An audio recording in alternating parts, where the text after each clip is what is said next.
The day began like any other, but something in my chest whispered it wouldn't end the same.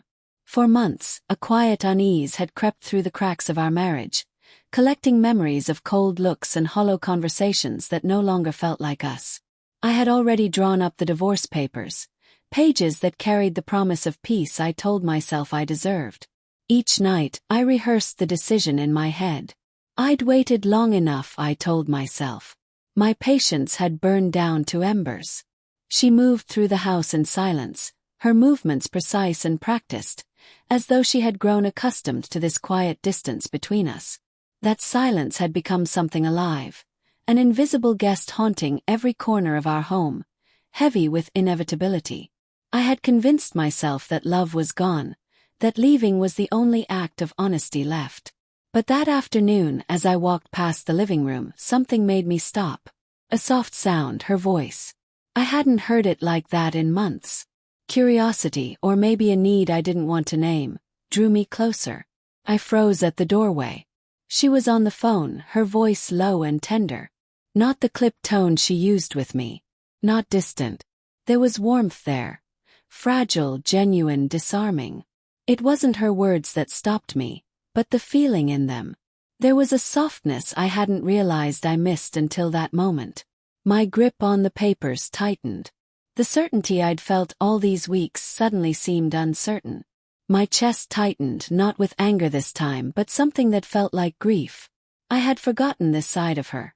The one that cared without saying much, the one who could fill a room with quiet emotion. That side hadn't vanished. I had just stopped noticing it. I took a step back, trying not to disturb her, yet unable to walk away. Her voice trembled slightly as she continued. She wasn't talking about another man or about leaving. She was speaking about us, about how she'd been struggling silently, too afraid to show it. How she didn't want to weigh me down with her pain. And how, despite everything, she still loved me, though she didn't know how to show it anymore. Her words sliced through the bitterness I'd been nursing for months. The walls I had built around my anger began to crumble, one thought at a time. I realized how blind I'd been to her small efforts, the way she still made my coffee just right, how she always waited for me to come home even when we no longer spoke. The papers in my hand suddenly felt heavier, no longer a promise of peace but a mistake waiting to happen. The certainty that had once felt freeing now felt hollow. And then came the moment that shattered me completely. She lowered her voice, her tone breaking, and whispered, almost to herself, words that would stay with me long after. I just wish he'd realize I'm still here, even when it feels like he's already gone.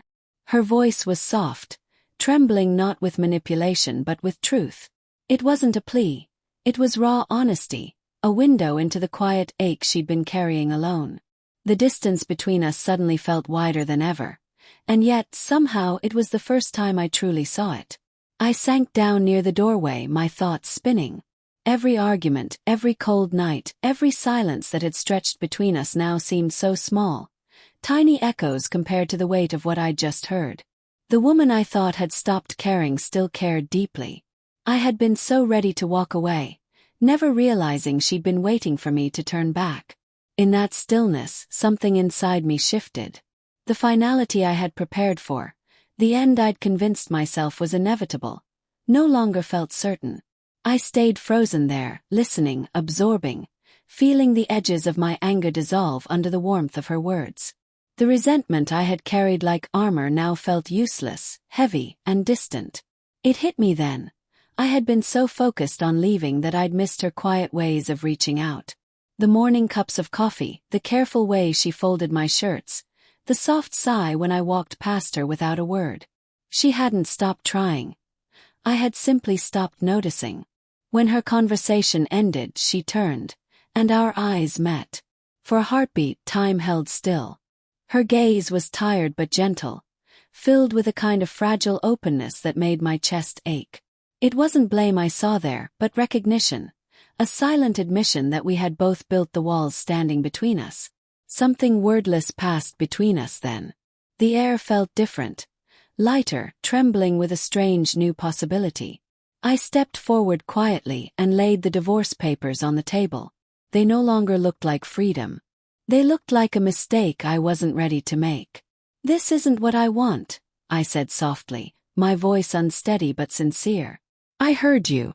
See you. Maybe we're not as lost as I thought." Her eyes widened, surprise flickering into relief. For the first time in months she smiled, a fragile, uncertain smile but real. And in that instant, I realized the moment I'd been waiting for had finally arrived. Not the end, but the beginning of something worth fighting for. It wouldn't be easy. We had long talks ahead, wounds to heal, trust to rebuild. But sitting there together, in that fragile silence that no longer felt empty, I felt something I hadn't in a long time: hope. Hope that love, though battered by anger and silence, could still be found again. Hope that sometimes the answers we search for aren't written in final decisions or inked signatures, but hidden in moments we almost overlook. In a whisper, in honesty, in the unexpected sound of someone still believing in us.